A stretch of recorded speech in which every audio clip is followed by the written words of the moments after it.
小妹妹，你妈妈呢？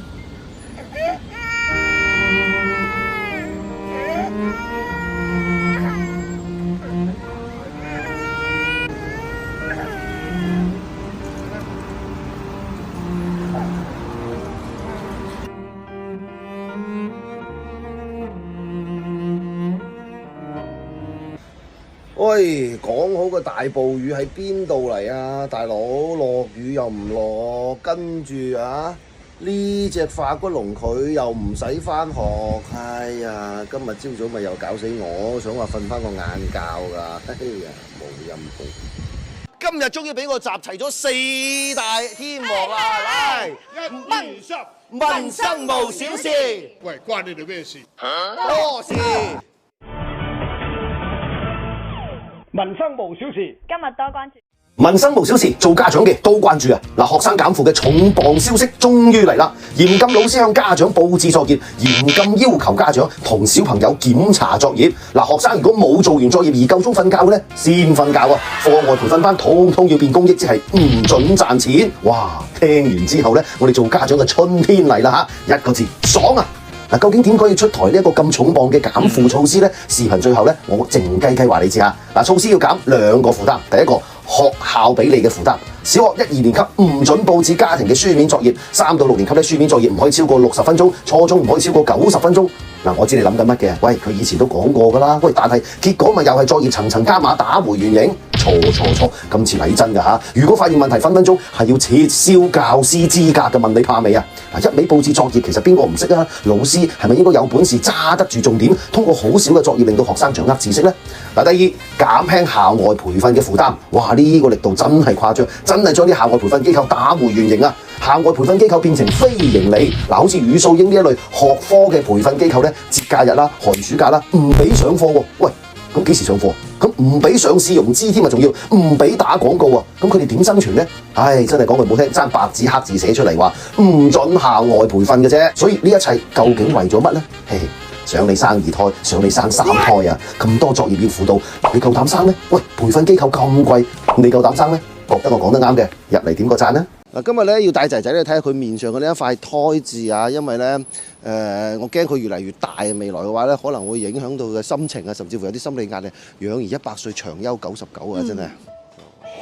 好。胎記的話是出生的時候就有嗎？對。然後現在是有變大嗎？覺得它好像有一點點變大，顏色有一點變深，而且上面還有一點點毛髮。我們就討論它的那個過程啊。我們先讓寶寶先出去，可以啊，對，我們拿着水出去哈。這個呢叫黑毛痣，它有2種治療方式，一種是激光治療，最大的問題次數比較多，會形成個疤痕。它復發率高，所以它治療的次數可能會很多。對，我是說黑毛痣肯定是越小治越好，因為黑毛痣它是有惡變的可能的。還有另外一種方法就是手術治療，遠期來講對它的效果更理想呢。我哋而家呢要去進一步咁去諮詢，究竟如果真係要做手術嘅情況底下，會有點樣嘅啲風險同埋效果？我本來以為咧佢可以即係噴幾次激光咧，仔仔呢個痣就可以搞掂嘅。原來咧醫生話係要拉開佢、鋸開佢之後再縫翻合，哇！比我完全想像中嘅完全唔一樣，而且仲要做全麻。嚟啊！老闆咪關。Later。咁啱先，其實醫生都講話，即係佢其實呢一個痣佢會慢慢變大噶嘛，咁你始終都係要做噶嘛。係慢慢變大，大概係良性嘅，急唔急切一定要而家做咧？究竟應唔應該喺個小朋友冇意識嘅時候去幫佢決定咧？你話事啦。唔係，即係佢而家係冇意識，但係佢慢慢你幼兒園啊，未來小學。我主要驚即係手術風險啊，各種咯。咧，我而家擔心係到小學嘅時候，十零歲嘅時候去燒佢。咁我覺得喺佢而家3、4歲嘅時候咧，可能如果做呢一個手術咧，佢嘅心理陰影會細啲咯。咁啊，做噶咯喎。同佢做下心理建設啦。Harry， 你會擔心有一點疼嗎？擔心。我要徵得你的同意哦，那你同意爸爸去幫你做嗎？好痛。所以可能到時候會有一點點疼，你可以接受嗎？睇嚟咧，仔仔仲有好大嘅憂慮嚇，咁究竟做定係唔做咧？你哋話咧？老婆生完仔之後變到又肥又醜，而家我睇佢一啲感覺都冇，想問下樂哥點辦？嗱，啱啱收到啲粉絲私信，我同你講非常好辦，3招搞掂。各位男同胞，你跟住我學啊，保證你老婆咧好似我老婆咁靚女啊，生完之後仲靚啲添啊！第一招咩普拉提啦，咩健身教練啦，咩產後修復啦嚇，通通都要安排上，唔使太貴嘅，大概咧10幾萬啦嚇，應該可以搞掂啦。第二招咧，你要請2個阿姨，一個咧專門湊小朋友，一個專門做家務，一個月落嚟咧4、5萬應該搞掂啦啩。第三咧，老婆想翻工就俾佢上，唔想翻工咧1個月俾佢10零萬零花錢，佢中意做乜就做乜啦。嗱，呢3招加起身唔係好貴啫，大概20幾萬你可以搞掂。只要你照做下，佢一定靚過你生仔之前。咩啊？嫌貴？咁你咪學下我咯，你自己煮多啲飯啦，做下家務啦，湊下小朋友啦，俾老婆足夠嘅空間，等佢繼續發光發熱咯。咩啊？你又嫌攰啊？知唔知你老婆點解變醜啊？攰㗎，做人老公又唔想出錢，又唔想出力，淨係識得喺度發牢騷。生個仔而家跟你姓啊，益咗你啦。仔仔咧，終於咧都係中咗招啦。尋日咧就燒到39度半，今日咧就退到38度啦。我試下咧，網上好多專家都推薦嘅呢種葱白紅糖薑水俾佢飲下先。大葱咧要買呢種帶根嘅，要佢個根部位置，加啲生粉洗乾淨啲泥沙。養生壺咧煮滾700毫升嘅水，加入葱白、紅糖、幾片薑片，細火煮佢20分鐘就可以啦。記得要趁熱飲啊，發汗效果一流啊！再俾仔仔煮翻個加1滴水嘅雞湯，準備一個大碗，中間咧扣翻個細碗，將3隻雞髀放喺上邊，再放3片帶皮嘅薑片，隔水蒸佢個半鐘頭，趁呢個時間調翻個薑葱汁先，準備一啲薑蓉、葱花、紅葱頭、蒜蓉、芝麻，攪拌均勻之後咧，淋上熱嘅花生油，再加2殼生抽、1殼白糖、少許鹽，唔使雞髀啊，你都可以送翻一碗飯啦。雞湯煮好啦，雞髀攞出嚟過下冷河，攞開個碗仔，你就可以得到一碗美味嘅雞湯啦。加啲鹽就可以俾小朋友飲噶啦。雞髀慢慢撕成碎條，再加上靈魂嘅薑葱汁，攪拌均勻，一啲都唔輸大酒樓嘅出品啦。炒多個青菜添，簡簡單單又一餐。希望仔仔快啲好起身啦！我係一名奶爸，今日係我嘅生日，朝早7點我準時起身，面都唔洗就去幫個仔煮早餐。仔仔醒咗，幫佢洗面刷牙，食完早餐放個仔自己去玩，自己求其咬2嚿餅乾就開始幫老婆煮早餐。望一眼叫都叫唔醒嘅老婆，真係好羨慕佢有我咁樣嘅老公啊！終於老婆醒咗，開始佢嘅精裝修，湊仔同唔湊仔嘅狀態一目了然啊！食完我嘅愛心早餐，同仔仔玩咗一陣，老婆就扮靚靚翻工啦，完全唔記得今日係我嘅生日。雖然幼兒園停咗課，不過都係要帶仔仔出去放下風，順便買餸，靜雞雞幫自己買咗中意食嘅大蝦。下晝我爸爸媽媽過咗嚟，我以為佢哋係為咗幫我慶祝，點知一入門口直接就同個孫玩咗起身。唉，如果倒退30年，佢哋應該一入嚟就抱起我。我開始煮全家人嘅晚餐，仲有我中意食嘅大蝦。飯煮好啦，老婆都啱啱好翻到屋企，一家人齊齊整整，有講有笑，其樂融融。除咗冇人記得我嘅生日。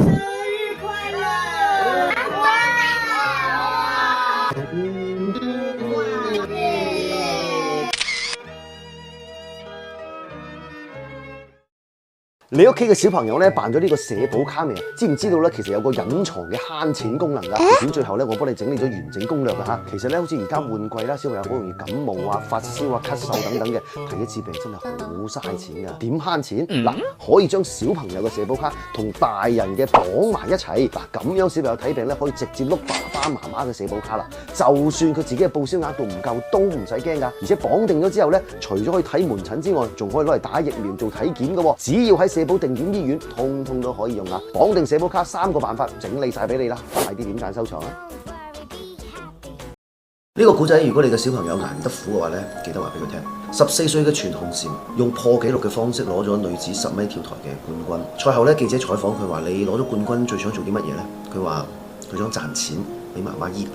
呢個係一個寒門貴子嘅故事。全紅嬋係湛江人，係我哋廣東人嘅驕傲。但你知唔知道呢？佢出世嘅嗰個湛江麻章區嘅埋合村呢，有400幾戶人家，其中30幾戶係低保戶，而全紅嬋屋企就係其中之一。你可唔可以想象14歲嘅全紅嬋啊，奧運冠軍，居然冇去過動物公園，亦都冇去過遊樂場。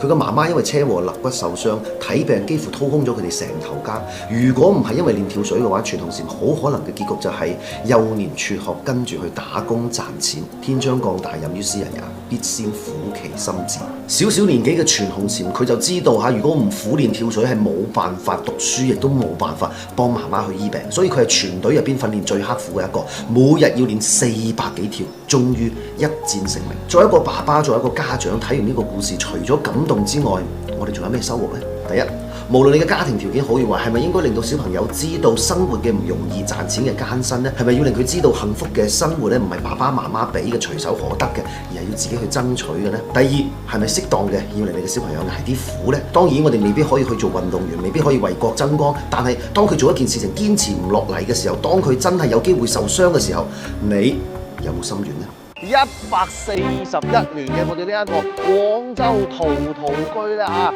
又是重新盛大開業啊！你睇下幾靚一間咧，大家睇下入邊個環境，同埋咧今日咧樂哥有個好重要嘅任務咧，就係幫呢一個飲食界嘅呢一個城市咧做一次主持人啊，重操舊業。幫，使啦，裝個收。好啦，嚟到4樓呢一度啦嚇，半年前嚟嘅時候呢度仲喺度裝修緊㗎，而家睇下咧佢變成咩樣先啦。哇！141年前啊嚇，如果你要迎住一位西關小姐咧，喺咁樣嘅陶土居嘅大地咧，先至有排面啊！我哋再嚟出邊睇下呢一個南海康有為咧，都應該有份喺呢度整到咧乘涼過。當時咧喺呢一邊西廣州城咧，應該係一個至高點嘅建築嚟㗎啦嚇。望落去咧一覽無遺，嚟到呢個陶居呢一棟141年嘅建築咧，一定要上5樓睇睇嘅。成個西關城啊，盡收眼底啊！當年咧好多啲東山少爺啊，為咗咧討好我哋啲西關小姐咧，都係喺呢度咧擺下盛宴啊，招待佢哋㗎嚇。哇！呢度仲有一間房啊，叫做陶喜啊。今年嘅年30晚，我估計而家呢間房咧應該已經訂出去啦。我哋活捉到一位嚇陶居嘅總廚啊，新哥啊，大家好，今日開業喎，心情點樣啊？非常之興奮啊！真係，有啲咩要推薦俾大家？我哋有套餐啊，有啲新菜啊，發財好市啊，發財好市都有，唉，快啲嚟陶居啦！各位領導、各位來賓、現場嘅廣州街坊，大家早晨！金錢都有好運至來，好豬衣食苦做嘢，盛大開業。各位，我哋搬新屋啦，帶你睇下我哋一家3口未來嘅精緻小屋。嗱，首先咧電梯出嚟咧就係一個入戶花園，咁我哋呢度咧就因為我哋屋企咧啲雜物比較多啊，所以咧就放咗一啲安排咗一排嘅雜物櫃喺呢一度，咁就非常之襟使啊嚇。跟住呢度咧就係我哋嘅廳啦，我老婆咧專門咧喺呢度咧整呢個風水魚缸。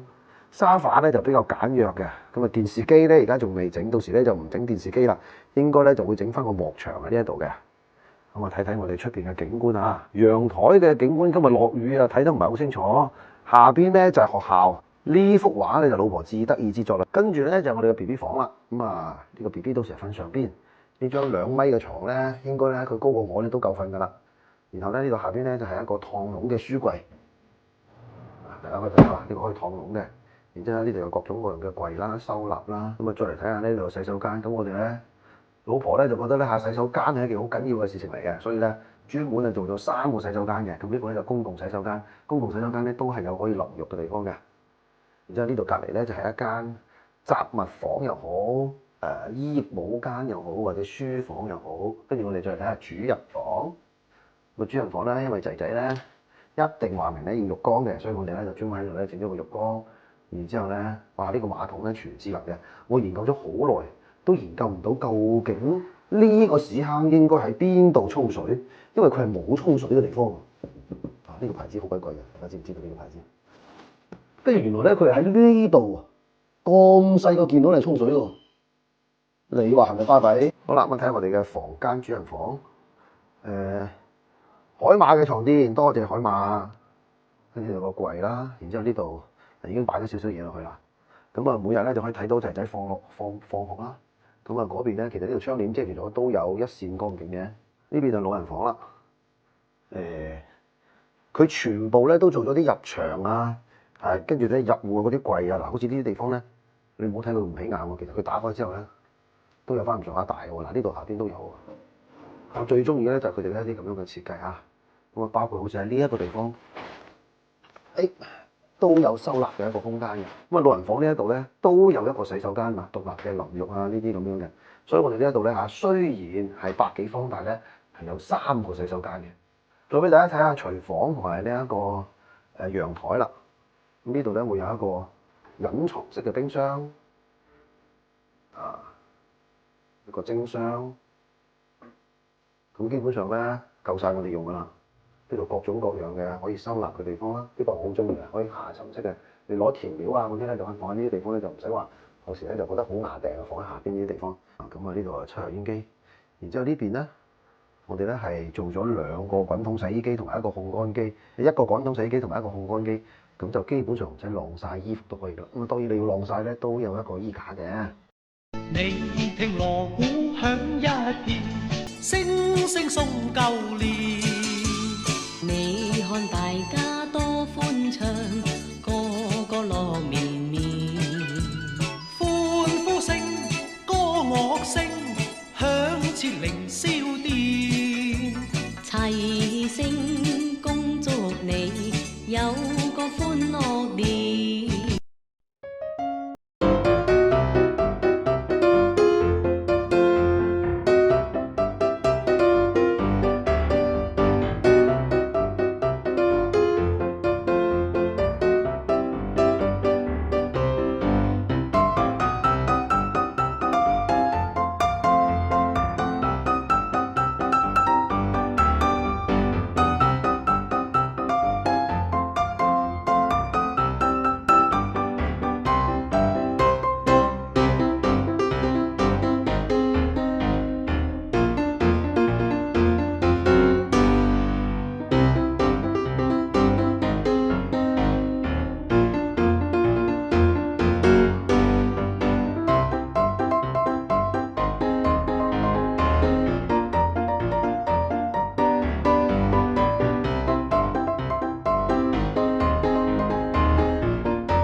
有冇嚟過陳家祠啊？今日同你講下你唔知道嘅陳家祠。走，陳家祠嘅真名咧，其實叫做陳氏書院。佢係120幾年前廣東72個縣嘅陳姓代表一齊捐資建造嘅，係陳姓子弟一間豪華旅館。陳家祠嘅建築咧有7絕，首當其衝嘅就係木雕啦嚇。嗱，後面呢一塊大屏風就係代表作啦，一共有4面，令到入邊嘅景緻係若隱若現嘅。據講4面屏風係可以打開嘅噃，只有貴賓嚟到嘅時候咧，先至會開門迎客。不過新中國成立到而家，佢一次都未開過。屏風嘅雕刻巧奪天工，有冇睇出我身後呢一幅實際上寫咗個咩字呢？嗱，呢度嘅竹字咧嚇，全部咧都有蟲洞嘅，即係老竹，寓意係大器晚成。其實係為咗鼓勵咧，當年啊嚟到省城趕考嘅人咧，考一次唔中唔緊要嘅，一定能夠節節高升，大器晚成。唔講你唔知喎，呢個福字咧其實拆開係2個字嚟嘅喎，有冇人認得出啊？評論區話俾我知啊！陳家祠建築第2絕咧就係彩繪啦，好似我身後呢一個門神有成4米幾高，係嶺南地區至大嘅門神啦。門神上邊呢2位將軍係邊個？你又知唔知呢？千祈唔好貼錯喎！陳家祠嘅石雕咧都好有特點嘅喎，有冇人認得呢個雕嘅係乜嘢呢？冇錯啦，就係水果當中嘅釋迦啦，仲有菠蘿啦、楊桃啦、蘋果啦，好多品種嘅，誓要將供品直接擺上台。陳家祠嘅第3絕咧就係陶塑啦，好似我哋身後屋檐上邊咧一排都係我哋佛山石灣嘅陶字嚟嘅，全部咧都係戲台上邊嘅人物啊，你方唱罷我登場，而頂上有2條鰲魚，寓意係獨佔鰲頭，俾我哋進省城趕考嘅舉子們咧一份祝福。陶塑嘅下邊就係灰塑啦，係攞石灰加上糯米、紅糖、稻草、草紙等等一層一層疊上去嘅。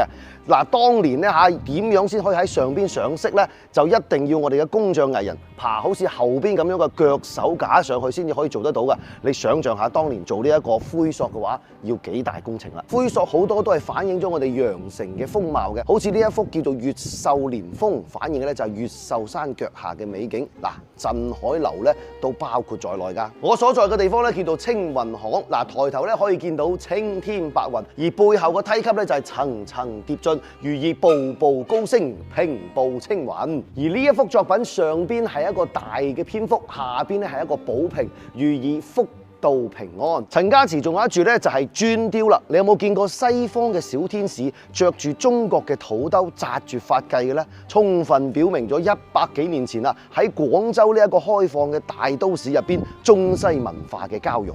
據講陳家祠當年修建嘅時候真係有人高中進士嘅噃，所以如果你希望平步青雲，希望金榜題名嘅話咧，一定要嚟陳家祠睇睇啊！呢位係我個老婆，我4歲仔仔嘅媽咪。媽媽是公主。身邊嘅朋友都抱怨話做媽咪捱得好辛苦，但我老婆就嚟40歲啦，就越嚟越靚喎。秘密我呢一個24孝嘅老公，朝早爬起身煮完早餐再叫佢起身，有時仲要動用埋仔仔幫手添。先嚟啦！個仔由細換尿片、半夜餵奶，到大少少帶佢探索世界，我都好享受其中。幫一家人煮飯更加係我嘅樂趣，而老婆帶人落廚，分分鐘啊狀況百出攞。係咪呢個？係咪呢個？乜你哋以為我好委屈咩？其實係因為你哋睇唔到我老婆嘅魅力啊！做媽咪唔代表要放棄自己嘅夢想啊！生完 Harry 仔2個月，老婆就為咗做好綜藝節目嘅製片人，選擇去英國進修。仔仔10個月大，佢就帶佢去美國，成為巴菲特股東大會最細嘅聽眾，甚至乎花咗2年嘅時間攻讀香港大學嘅研究生，因為佢想做一檔更加出色嘅綜藝節目，因為佢希望成為更加優秀嘅自己，俾仔仔一個好榜樣。媽咪、妻子嘅角色其實唔係只有柴米油鹽噶，應該可以做翻佢自己，更加自信、充滿愛同埋夢想，咁樣嘅一家先至係幸福嘅模樣啊！我係奶爸樂哥，一個42歲嘅中年大叔，今日要為呢一位馬上生日嘅靚女打抱不平噃，佢咪就係我老婆咯。曾經咧，我都係一個光鮮嘅新聞主播，中山大學嘅碩士生。當我選擇翻屋企湊仔嘅時候，有人開始不斷地喺網上鬧我老婆，話佢自私啦、不負責任啦。其實你哋見到嘅係我老婆做電視台主持人、製片人嘅一面，背後嘅付出大家又知道幾多啊？老婆咧喺34歲嘅時候先至有咗 Harry 仔 ，BB 出世嘅前幾日，佢就頂住個肚去錄節目。生完 BB 之後，老婆成日都腰痛。對於一錄影就要企7-8個鐘頭嘅綜藝主持人嚟講，痛苦可想而知。佢選擇堅持，甚至乎仲增加工作強度，做埋直播帶貨添，都係為咗賺多啲錢，幫補下頭家計啫。點解男人喺出邊打拼冇時間顧家，大家就覺得好正常，而女人花喺工作上嘅時間多一啲，就會被貼上不負責任嘅標籤呢？女主外，男主內，本來就係當初 Harry 仔出世之後，我哋2個人嘅約定嚟噶。到乜嘢年代啦，咁都要戴上有色眼鏡。況且老婆一直都好努力，做個好媽媽、好妻子嘅。即使每晚9點幾翻屋企，只要仔仔未瞓覺，佢再攰都會陪 Harry 仔睇繪本、玩遊戲。一到週末呢，我哋就會帶仔仔出去玩。為咗我，佢努力學煮飯，努力保持身材同埋狀態。結婚12年啦，我好慶幸一路有佢陪伴。21號晚黑，我都會喺直播間為佢打造一份驚喜㗎。老婆，我愛你。我向大家恭祝一句，恭喜發大財。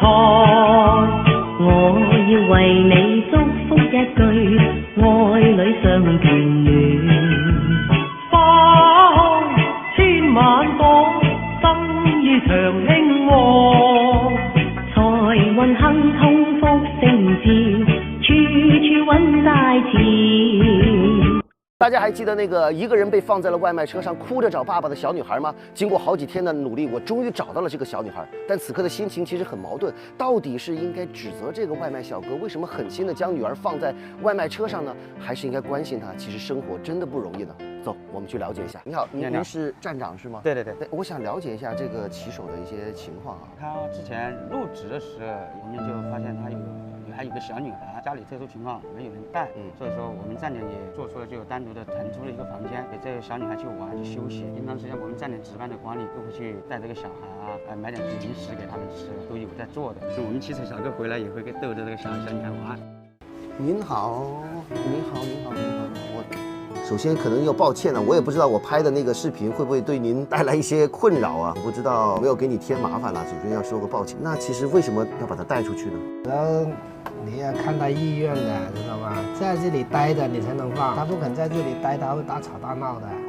知道这样会影响到站长他们的工作，你不能耽误到人家工作啊。那其实当时您不担心吗？你说不担心也是假的，现在治安也挺好的，知道吗？再加上人的素质也相当也比较高的，有时候我也会跟保安嘱咐一下，帮我看一下我送个餐就出来。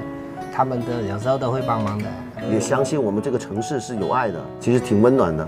你看我有时候送他进小区啊，有那些娱乐设施，我都会放着在那里玩半个小时的。就陪他玩半个小时。我就坐那里让他自己在那里玩半个小时再出来，等他玩够了我就走。能赚顿饭钱就行了，我的要求也不高，是吧？